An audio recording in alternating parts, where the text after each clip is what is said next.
13 মে রাতে সোহরাওয়ার্দী উদ্যানের হোটেলে বন্ধুদের সঙ্গে খাবার খেতে যান ঢাকা বিশ্ববিদ্যালয়ের শিক্ষার্থী শাহরিয়ার আলম সাম্য।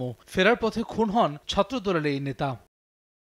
পুলিশ বলছে, সেই রাতে গ্রেপ্তার ৩ জনের 2 জন আদালতে স্বীকারোক্তি দিয়েছেন। তাদের জিজ্ঞাসাবাদে তথ্যমতে অভিযানে আরও 8 জনকে গ্রেফতার করেছে ডিবি।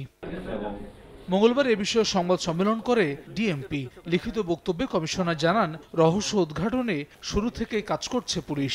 ঘটনার রাতেই পুলিশ ঘটনার সাথে সংশ্লিষ্ট 3 জনকে রাজধানীর বিভিন্ন জায়গা থেকে আহত অবস্থায় গ্রেপ্তার করে। কক্সবাজার, মুন্সিগঞ্জ ও ঢাকা মহানগরীর বিভিন্ন এলাকায় ডিবির একাধিক দল ধারাবাহিক অভিযান পরিচালনা করে, আরও 8 জনকে গ্রেপ্তার করে। ডিবির যুগ্ম কমিশনার জানান, উদ্যানের ট্রেজার গান নিয়ে ঘুরছিল মাদক সেবীরা। এটি দেখে ফেলায় ছুরিকাঘাতে হত্যা করা হয় সাম্যকে। যখন ট্রেজার গানটা শো করলে পরে তাদের কাছে সন্দেহ হলে তখন তার ওই বিষয়টা কি জিনিসটা দেখার জন্য এবং তার কাছ থেকে সেটা নেওয়ার জন্য যখন তাকে চ্যালেঞ্জ করে, তার কাছে যায়, কাছে গেলে পরে তখন তাৎক্ষণিকভাবে তারা এই ঘটনাটা ঘটায়। এদিকে আদালতে দেয়া আসামিদের জবানবন্দির সঙ্গে পুলিশের বক্তব্যের মিল নেই বলে দাবি সাম্যর পরিবারের। 2 জন সাম্যকে হত্যা করে, বাকিরা আশেপাশে নজর রাখছিল।